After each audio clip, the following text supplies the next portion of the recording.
Hi everyone, welcome back to my channel and welcome back to our most important topic series। तो जैसा कि मैंने आप लोगों से वादा किया था कि आप लोगों को यूजीसी नेट एग्जाम में जो मोस्ट इंपॉर्टेंट टॉपिक्स हैं वो मैं आप लोगों को इस सीरीज के जरिए कवर करवाने वाली हूँ। तो आज हम वापस आ चुके हैं एक अनदर इंपॉर्टेंट टॉपिक के साथ। इससे पहले भी हमने कुछ टॉपिक्स को कवर किया है, कम से कम टाइम में हम मोस्ट इंपॉर्टेंट टॉपिक्स को कवर करते हैं। ये ऐसे टॉपिक्स होते हैं जो कि आपके एग्जाम में पूछे जाते हैं और ये टॉपिक्स इंपॉर्टेंट भी होते हैं, साथ में कंफ्यूजिंग भी होते हैं। जैसे कि आज का टॉपिक ले लो, आज हम बात करने वाले हैं हितवाभास फैलेसी के बारे में।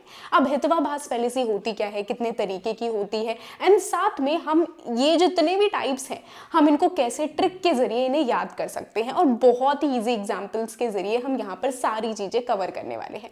तो चलिए फटाफट से इस वीडियो को शुरू करते हैं। एंड सबसे पहले तो मैं आपको ये बता दूं कि जब मैं हितवाभास की बात कर रही हूँ, हितवाभास फैलेसी होती क्या है। तो देखो, इससे पहले ना मैंने आप लोगों के लिए एक वीडियो बनाई थी जहां पर मैंने आप लोगों को फैलेसीज समझाई थी। ओके, आई होप कि आपने जरूर चेकआउट की होगी। फैलेसीज समझाई थी कि फैलेसीज होती क्या है। तो देखो, यहाँ पर मैं आपको बता दूं सबसे पहले फैलेसी का मतलब क्या होता है। फैलेसी का मतलब होता है कि कोई भी ऐसी स्टेटमेंट है जो कि जिस स्टेटमेंट के अंदर ही फॉल्ट होता है, जो हमें लगता है कि सही है लेकिन वहां पर एरर होता है।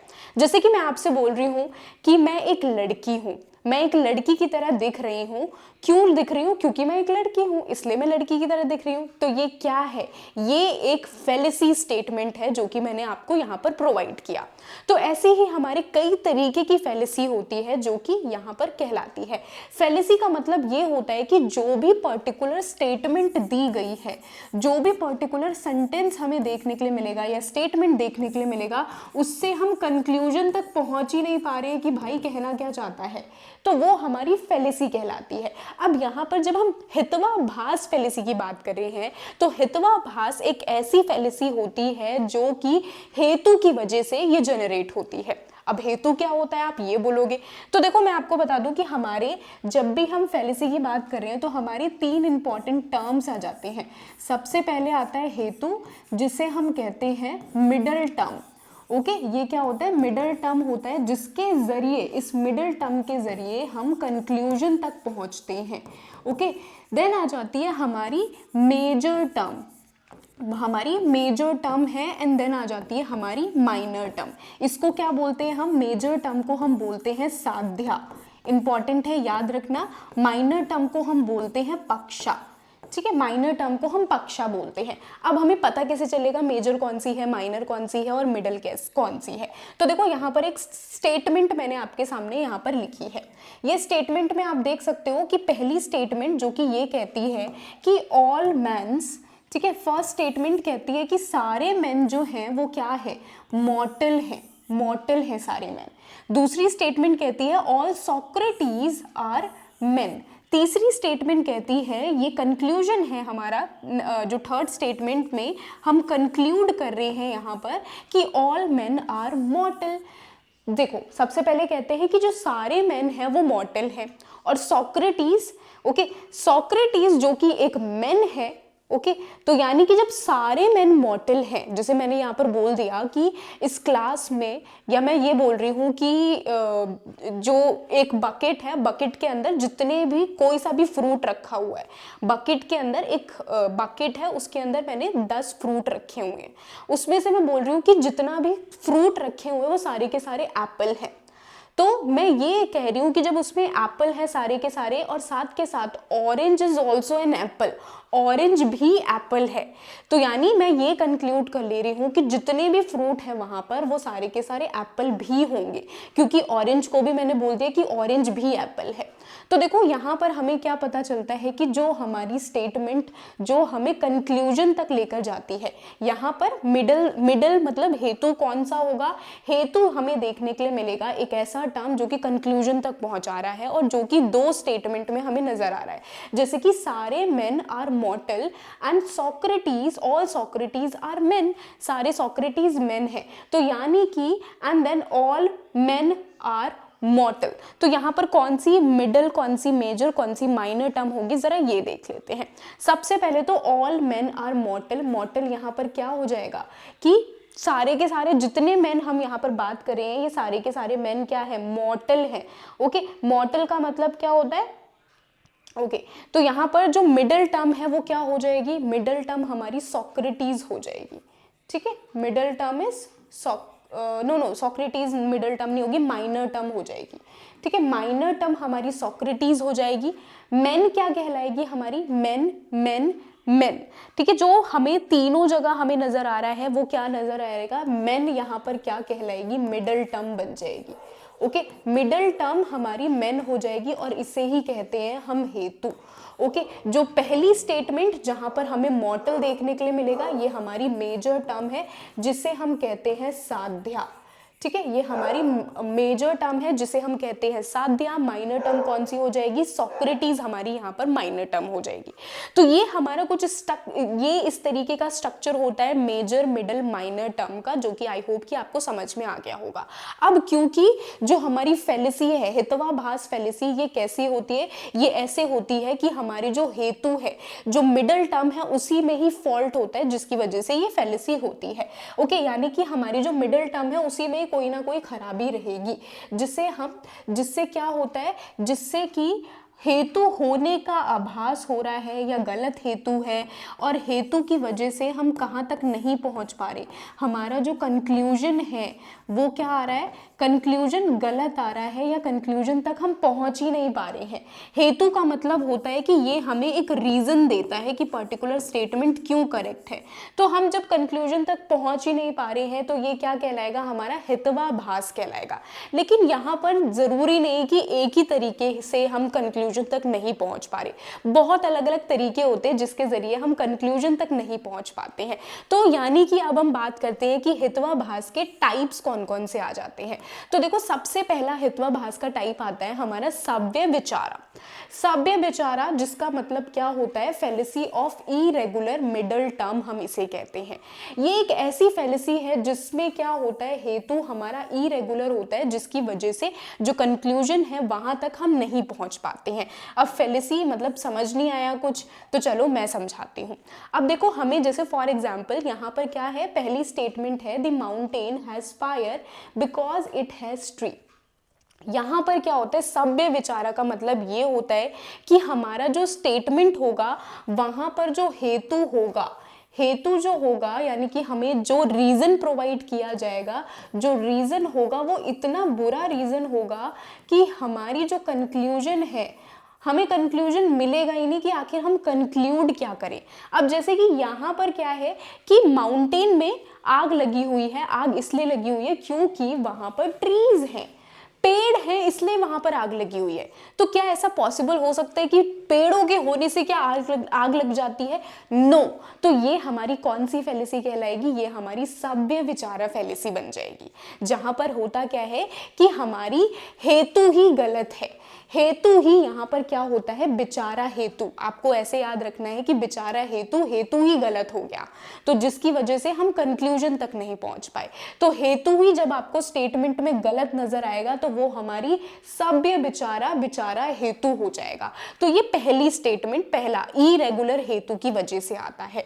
अब देखो सव्य विचारा भी हमारे तीन तरीके के सव्य विचारा आ जाते हैं। सबसे पहले क्या होता है कि जो हमारी इरेगुलर हेतु है यानी कि जो विचारा हेतु है वो हमारा साधारण तरीके से वो गलत होता है, दूसरा असाधारण तरीके से, एंड तीसरा आ जाता है अनुपसंहारी तरीके से।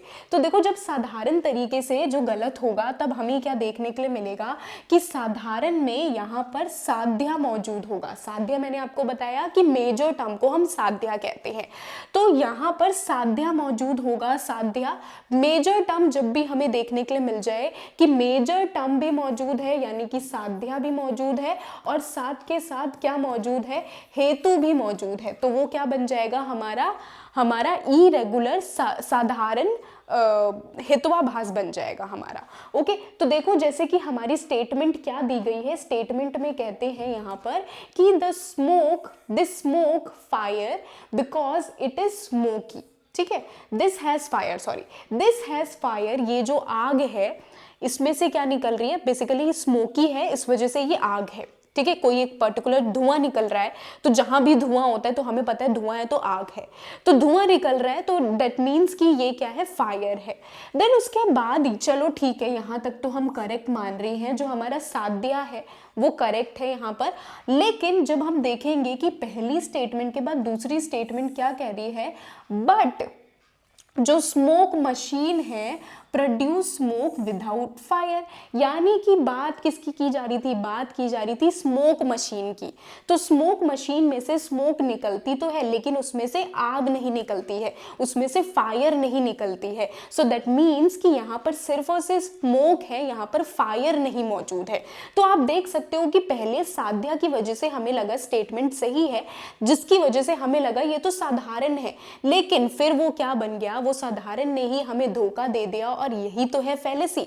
तो ये हमारी पहली फैलेसी, साधारण फैलेसी, जहां पर हमें साध्या भी देखने के लिए मिलेगा, हेतु भी देखने के लिए मिलेगा, और दोनों मिलकर हमारा क्या कर जाएंगे, दिमाग खराब कर जाएंगे, दोनों मिलकर हमें पागल बना जाएंगे।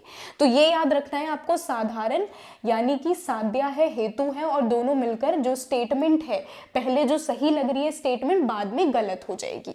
नेक्स्ट आते हैं हमारी असाधारण फैलेसी के बारे में बात करते हैं। असाधारण फैलेसी ये एक ऐसी फैलेसी है, हेतु is found only in the subject not in any similar और कॉन्ट्राडिक्टरी केस। सिर्फ और सिर्फ हमें सब्जेक्ट में ही हेतु दिखेगा, यानी घुमा फिरा कर हमें हेतु ही नजर आ रहा है हर जगह। जैसे कि मैं क्या बोल रही हूं यहाँ पर, द सोल इज इटर्नल, जो सोल है वो इटर्नल है। इटर्नल का मतलब क्या होता है, एक ऐसा पर्सन या फिर एक ऐसी चीज है जो कि कंटिन्यूअसली चलती रहे, जो कभी खत्म नहीं हो सकती। ओके, तो बोल रहे हैं soul is eternal because it is a soul. Soul eternal है क्योंकि ये सोल है। अब यहाँ पर हमें क्या देखने के लिए मिलेगा, ये असाधारण बातें कर रहे हैं ना कि यार मैं एक लड़की की तरह दिख रही हूँ क्योंकि मैं एक लड़की हूँ, तो ये क्या कहलाता है हमारा, ये कहलाएगा असाधारण। हमें हेतु मिला लेकिन ओनली इन द सब्जेक्ट, हमें हेतु में हमें यहाँ पर समझ नहीं आया कि सोल इज इटर्नल, सोल तो इटर्नल है because it is a soul. जब भी देख लो कि हमारा जो हेतु है वो हमें यहाँ पर देखने के लिए मिलेगा कि जो स्टेटमेंट है वो रिपीट हो रहा है। सिंपल आपको ये याद रखना है कि जब भी हमारा स्टेटमेंट क्या होता है, रिपीट हो रहा है, स्टेटमेंट रिपीट आपको देखने के लिए मिलेगा जब भी, तो वो क्या कहलाएगा, असाधारण है। कोई ऐसा पागल इंसान होता है जो बार बार सेम चीजें रिपीट करता रहता है, तो हम उसे क्या बोलते हैं, असाधारण बोलते हैं। तो याद रखो कि सोल, मैं एक लड़की की तरह दिखती हूँ क्योंकि मैं एक लड़की हूँ। Soul is eternal because it is a soul. तो ये क्या कहलाएगा, हमारा असाधारण हितवाभास कहलाएगा। नेक्स्ट आ जाते हैं अनुपसंहारी के बारे में बात करते हैं। यहां पर संहारी, अनुपसंहारी में होता क्या है, यहाँ पर यूनिवर्सल की बात की जाती है। जैसे कि आप देख सकते हो, ऑल थिंग्स, सारी चीजें नोएबल हैं, मैं सारी चीजों की नॉलेज रखती हूँ। अब आपसे पूछो, मुझसे कोई पूछेगा क्यों नॉलेज रखती हूँ, क्योंकि मुझे सबके नाम पता है, सारी चीज़ों के नाम होते हैं, इस वजह से सारी चीज़ें हम जान सकते हैं। लेकिन ये पॉसिबल नहीं है। अगर यहाँ पर आपको क्या देखने के लिए मिलेगा, ऑल, आपको एक यूनिवर्सल स्टेटमेंट, यूनिवर्सल सिंबल जब भी नजर आएगा तो वो क्या कहलाएगा, हमारा अनुपसंहारी कहलाएगा। यूनिवर्सल आपको सिंबल देखने के लिए मिलेगा। क्लियर? तो हमने क्या बात की, हमने अभी बात की हमारी इरेगुलर हितवाभास फैलेसी। हमारा जो मिडल टर्म होता है वो इरेगुलर होता है, यानी कि मिडल टर्म से हम कंक्लूजन तक नहीं पहुंच पाते हैं, और जो कि हमारा कितने तरीके का होता है, 3 तरीके का होता है। पहला होता है साधारण। साधारण में क्या देखने के लिए मिलेगा, साधारण में साध्या मौजूद होता है और साथ के साथ मिडल टर्म हेतु भी मौजूद होता है, और दोनों मिलकर पहले स्टेटमेंट क्या लगती है, करेक्ट लगती है, लेकिन बाद में स्टेटमेंट गलत लगती है। दूसरा आ जाता है असाधारण। असाधारण जो पागल इंसान है, यानी कि जो शब्दों को बार बार रिपीट करता रहता है। मैं लड़की की तरह दिखती हूँ क्योंकि मैं एक लड़की हूँ। सोल इटर्नल है क्योंकि वो सोल है। तो ये क्या है, असाधारण है। नेक्स्ट आ जाता है अनुपसंहारी, जहां पर हमें यूनिवर्सल सिंबल देखने देखने के लिए मिलेगा जहां पर सबकी बात की जा रही है और वहीं पर ही फैलेसी मौजूद होती है। तो ये हमारी 3 तरीके की फैलेसी जो कि हमारी किसके अंदर आती है, सभ्य विचारा फैलेसी के अंदर आती है। नाउ नेक्स्ट बात करते हैं हम विरोधा फैलेसी के बारे में बात करते हैं। विरोधा जो कि कॉन्ट्राडिक्टरी फैलेसी होती है। आई होप कि इतना आप लोगों को समझ में आ गया होगा, मुझे मेरे टाइम पर किसी ने इतने अच्छे से एक्सप्लेन नहीं किया था। तो देखो कॉन्ट्राडिक्टरी फैलेसी की बात करते हैं। कॉन्ट्राडिक्टरी फैलेसी में होता क्या है, यहां पर हेतु actually proves the opposite of what is intended, यानी कि विरोधा का मतलब क्या होता है, कॉन्ट्राडिक्टरी सिचुएशन आपको देखने के लिए मिलेगी।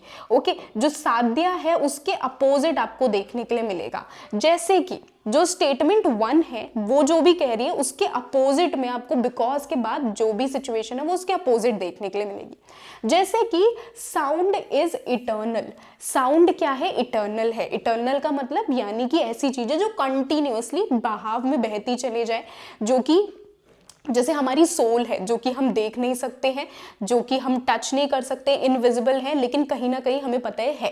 साउंड को हम देख नहीं सकते हैं तो वो क्या हुआ, वो इटर्नल हुआ।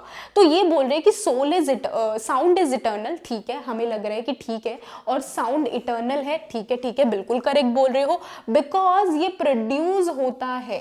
ओके, क्योंकि ये प्रोड्यूस किया जाता है इस वजह से इटर्नल होता है। अब यहाँ पर विरोधा क्या हुआ, विरोधा का मतलब होता है कि दो स्टेटमेंट जो कि आपस में एक दूसरे के कॉन्ट्राडिक्टरी हो।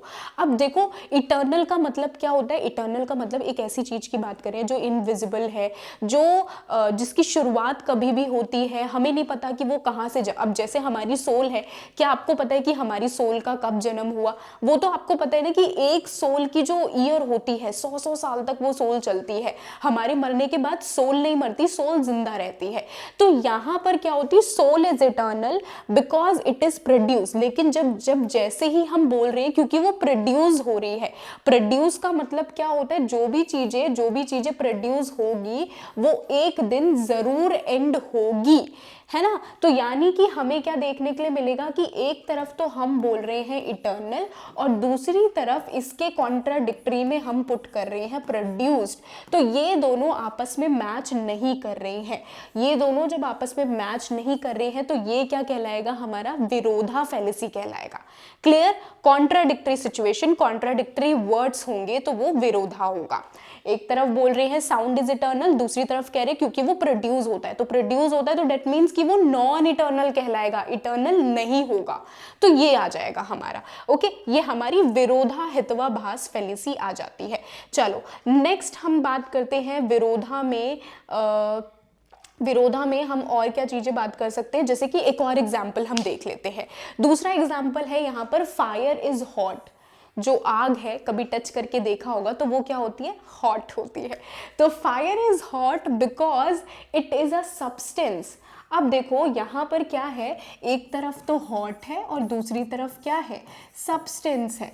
अब देखो ये हमें कंक्लूजन तक नहीं पहुंचा रहा, क्योंकि जरूरी नहीं कि जितनी भी चीजें, जो भी सब्सटेंस है वो हॉट ही होगा, या जो भी सब्सटेंस है वो कोल्ड ही होगा, है ना, या जो भी सब्सटेंस है, जितने भी सब्सटेंस होंगे वो लिक्विड ही होंगे। यहाँ पर ये बोला जा रहा है कि फायर गर्म है, ओके, क्योंकि वो सब्सटेंस है। तो यहाँ पर जो रीजन देखने के लिए मिल रहा है, सब्सटेंस है, ये मैच नहीं कर रहा, ये कॉन्ट्राडिक्टरी कर रहे हैं, दोनों एक दूसरे के अपोजिट कर रहे हैं। तो ये क्या कहलाएगा, हमारा विरोधा फैलेसी कहलाएगा। ओके, चलो, तो ये हमारा विरोधा फैलेसी आ जाती है। तो दो तरीके की फैलेसी हमने यहाँ पर समझ ली। एक और आ जाता है हमारा सत्य प्रतिशत फैलेसी, सत्य प्रतिशत हितवाभास। अब यहाँ पर क्या होता है, इसे हम कहते हैं fallacy of counter balance reason, हम इसे कहते हैं। अ वैलिड काउंटर ओपोनेंट यहाँ पर मौजूद होता है, यानी कि हमें देखने के लिए मिलेगा एक ऐसी फैलेसी जहाँ पर रीजन को कैंसिल करने के लिए हमारे पास एक दूसरा स्ट्रॉन्ग, ताकतवर हमारे पास ओपोनेंट मौजूद होता है, जिससे कि हमारा हेतु जो है वो गलत सिद्ध हो जाता है। जैसे कि आप देख सकते हो कि हमारा अगर हम बोल रहे हैं कि the sound is eternal, sound क्या है, इटर्नल है, चलो ठीक है, हम मान रहे हैं कि साउंड इज इटर्नल क्योंकि वो क्या है, वो इनविजिबल है। अरे अरे बिल्कुल ठीक कह रहे हैं, अभी मैंने थोड़ी देर पहले बोला था ना आपसे कि इटर्नल का मतलब क्या होता है, जो चीज़ें इनविजिबल है, जो कंटिन्यूसली चलती रहती है, जो एंड नहीं हो सकती वो।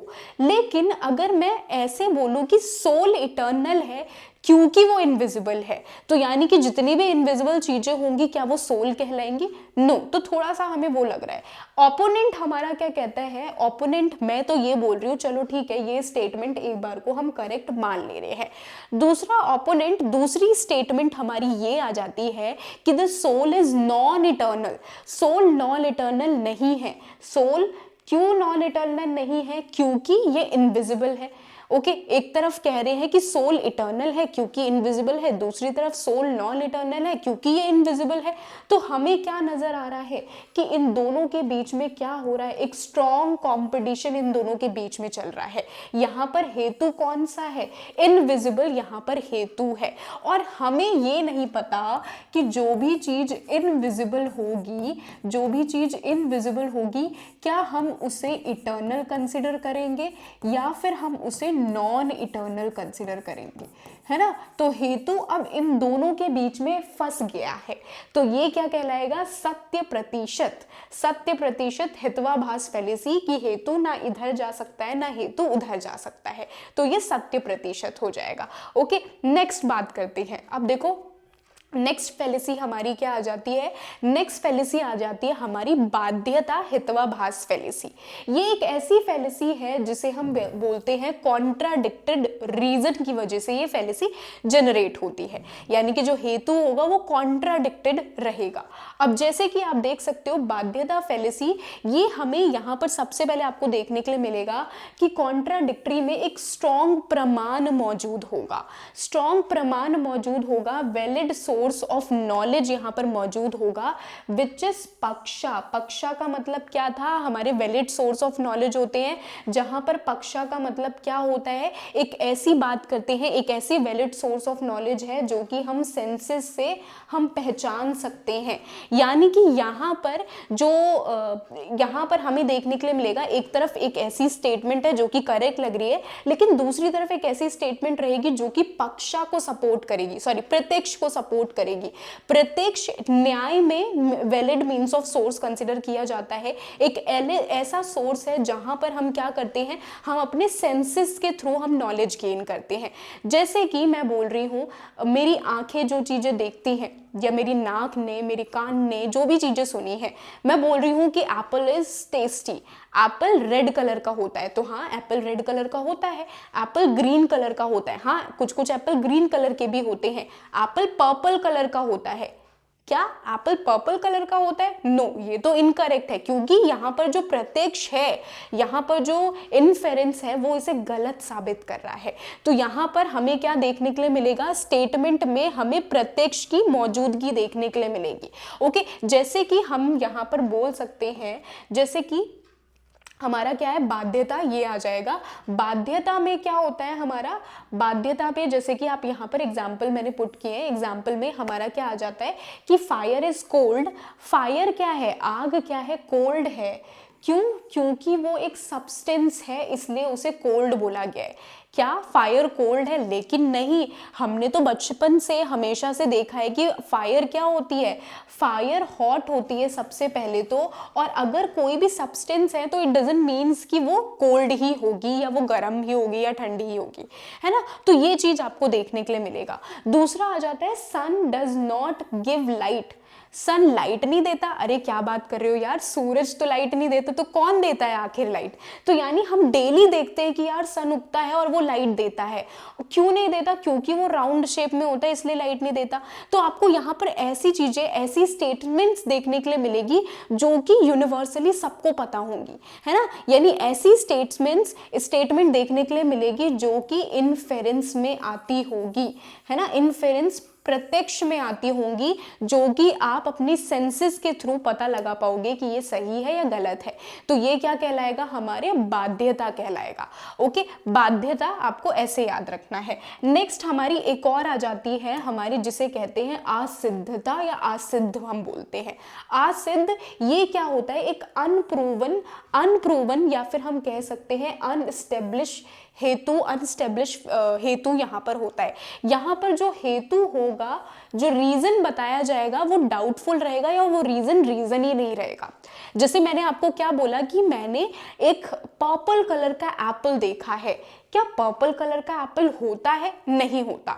तो ये क्या कहलाएगा, हमारा असिद्धता कहलाएगा, क्योंकि मैंने नहीं देखा कि ऐसा होता है और ऐसा होता ही नहीं है ना। तो वो क्या है, असिद्धता हमारा कहलाएगा। अब देखो यहाँ पर हमारे क्या होते हैं, जैसे एग्जाम्पल में बोलूँ असिद्धता के एग्जाम्पल, जैसे कि sky lotus has a fragrance. Sky lotus के पास क्या होती है, फ्रेग्रेंस होती है स्काई लोटस की, क्योंकि वो क्या है, एक लोटस है। लेकिन क्या आपने स्काई लोटस देखा है? ऐसा कोई लोटस होता है, ऐसा कोई फ्लावर होता है? नहीं होता। तो ये क्या है, यहाँ पर जो फेलिसी है, जो हेतु है, वो क्या रहेगा, वो असिद्ध रहेगा, है ना, असिद्ध रहेगा। यहाँ पर हेतु हम सिद्ध ही नहीं कर सकते, यानी कि अनप्रूवन रहेगा, हम प्रूव ही नहीं कर सकते हैं, है ना। जैसे साउंड इज विजिबल, क्या साउंड विजिबल है? मैं तो नहीं देख पा रही, क्या मैं जो बोल रही हूँ वो लहर है विजिबल, वो वेव आपको दिखाई दे रही है? नहीं दिखाई दे रही। तो साउंड विजिबल है, हमें ये क्या है, यहाँ पर जो बताया गया है, सबसे पहले स्टेटमेंट ही इनकरेक्ट है, क्योंकि वो फॉर्म है इस वजह से वो विजिबल है। नो, ये क्या है, असिद्ध है, हम इस स्टेटमेंट को प्रूव ही नहीं कर सकते। तो ये अनप्रूवन स्टेटमेंट हमें देखने के लिए मिलेगा। अच्छा, अब आप सोच रहे होंगे कि मैम ये वाला जो था और कहीं ना कहीं पिछली बार हमने जो पढ़ा था, यानी कि हम जो 100% की बात कर रहे थे, ये दोनों तो सेम ही है। हाँ, बिल्कुल सेम है। देखो 100% में क्या होता है, 100% को आप कैसे याद रखोगे, यहाँ पर हमें देखने के लिए मिलेगा कि ऐसी चीज़ों की बात की जा रही है जो कि पॉसिबल हो ही नहीं सकती है। ओके, ओरिजिनली यहाँ पर फेलिसी इसी चीज़ की है जो पॉसिबल हो ही नहीं सकती है। दूसरी हमने क्या देखा, बाध्यता में क्या था, बाध्यता में जो चीजें वैलिड मीन्स ऑफ नॉलेज, यानी कि जो इन्फेरेंस प्रत्यक्ष के जरिए हम करेक्ट कर सकते हैं। जैसे कि हमने बोला, जैसे यहाँ पर भी हम यहाँ पर जैसे स्काई लोटस की बात कर रहे हैं। ओके, स्काई लोटस यहाँ पर भी हम डाल सकते हैं कि यहाँ पर भी बाध्यता भी पुट कर सकते हैं कि बाध्यता आ रहा है यहाँ पर। ओके, कि स्काई लोटस हमने कभी देखा ही नहीं है स्काई लोटस। दूसरी तरफ साउंड विजिबल है, नो, ये तो हम देख सकते ही नहीं है, तो ये विजिबल नहीं है, तो स्टेटमेंट ही इनकरेक्ट है। तो ये हमारे सारे के सारे क्या है, असिद्ध हेतु कहलाएंगे। ओके, तो ये हमारे आ जाते हैं असिद्ध हेतु। अब देखो असिद्ध हेतु के अंदर हमारी ये टाइप्स आ जाते हैं। ये 3 तरीके के हेतु होते हैं जो कि असिद्ध हेतु में आते हैं। सबसे पहले क्या आ जाता है, सबसे पहले हम देखेंगे यहाँ पर आश्चर्य, ठीक है, आश्चर्य सिद्धा। ओके, आश्चर्य सिद्धता हमारा पहला आ जाता है। सॉरी अगर मैं रॉन्ग प्रोनाउंस कर रही हूँ तो सो सॉरी। अब ये क्या है, ये हमारा अनप्रूवन सब्जेक्ट होता है। यहाँ पर जो भी सब्जेक्ट रखा जाता है वो खुद में ही गलत होता है। जैसे कि हमने पहले क्या बात की, हमने बात की स्काई लोटस की। तो स्काई लोटस क्या है, ये खुद में ही असिद्ध है ना। मैंने आप लोगों को बोला पर्पल कलर का एप्पल जो कि खुद में ही असिद्ध है, तो ये क्या कहलाएगा हमारा, ये आ जाता है आश्चर्य सिद्धता। ठीक है, नेक्स्ट आ जाते हैं। नेक्स्ट में क्या होता है, नेक्स्ट हमारी एक ऐसी फेलिसी की बात कर रहे हैं, सेकंड टाइप ऑफ असिद्ध फेलिसी, जहां पर अनप्रूवन नेचर की बात की जा रही है, यानी जो भी चीजें होंगी उसके नेचर की बात की जाएगी। यहाँ पर जैसे पहले हमने देखा स्काई लोटस, वो क्या था, वो सब्जेक्ट था, लेकिन जब उस सब्जेक्ट के नेचर की बात की जाए, जैसे मैं आप लोगों को बोल रही हूँ कि साउंड इज विजिबल, क्या साउंड का नेचर यानी कैरेक्टरिस्टिक क्या वो विजिबल होता है? नहीं होता विजिबल। ओके, तो ये क्या है हमारी, जैसे मैं बोल रही हूँ कि डॉग दूध देता है, क्या डॉग दूध देता है और उस दूध को हम पीते हैं?